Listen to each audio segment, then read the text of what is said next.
Recently, I was giving a lobbying training.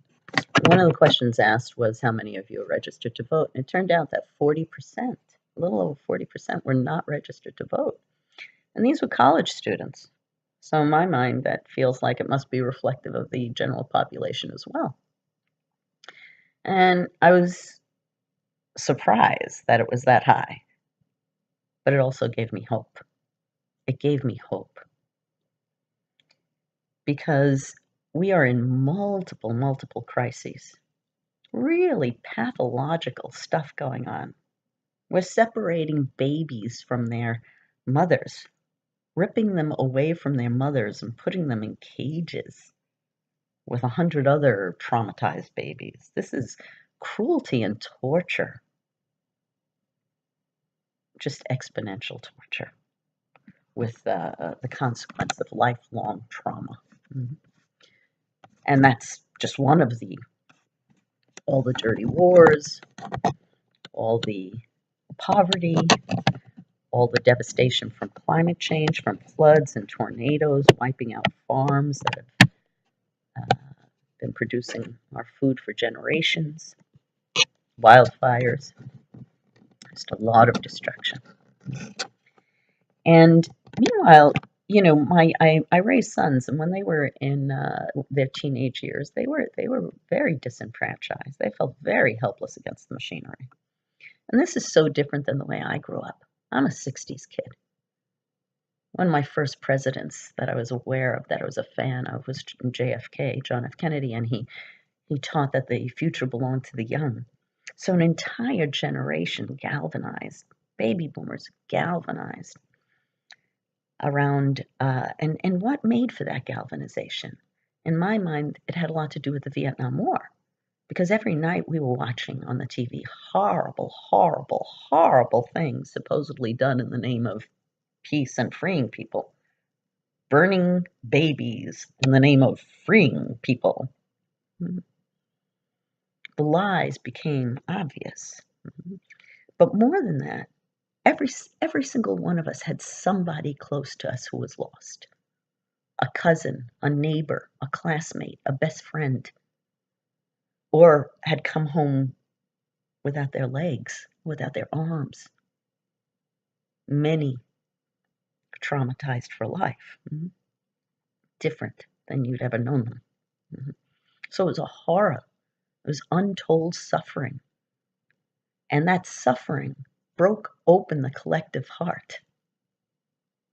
And then we said, an entire generation said, no, this has got to stop. From the heart came spine. This has got to stop.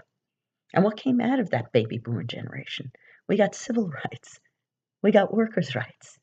We got voting rights. And we were being sent to war, but we weren't allowed to vote. We got the voting age changed from 21 to 18. Women's rights, the right to choose. We fought for those things. But in terms of my everyday life, how different it is from yours today, I wasn't allowed to wear pants to school. We had to fight for that right, for the right for girls to wear pants to school. And that didn't happen until I was in high school. Women weren't allowed to get a credit card without a man signing until 1974. I was 23 years old in 1974. These are things we fought for. How you live is a lot a product of what we fought for. And then came the backlash, right? The assassinations, the assassination of hope. Assassinating John F. Kennedy, Robert F. Kennedy, Martin Luther King, Malcolm X, the crucifixion of the Black Panthers. So today, and just recently in history, we actually had the audacity to elect a black man president. And look at the backlash we're up against now.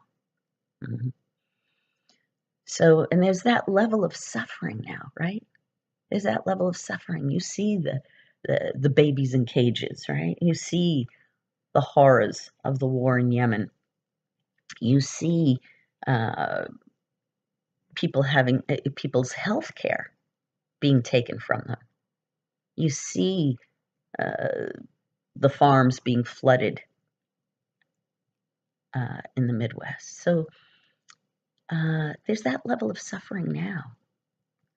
And the world, it's calling to you. It's calling to you. The world is in the shape it's in without you. We need you. Your world is calling for you. The children are calling for you. I'm calling for you. Safe food is calling for you. The whales are calling for you. You 40% who aren't registered to vote. You who are registered and don't vote anyway. We need you. The world is calling you. Step up. We're not making it without you. Step up. You're our hope. You're our hope. Register to vote.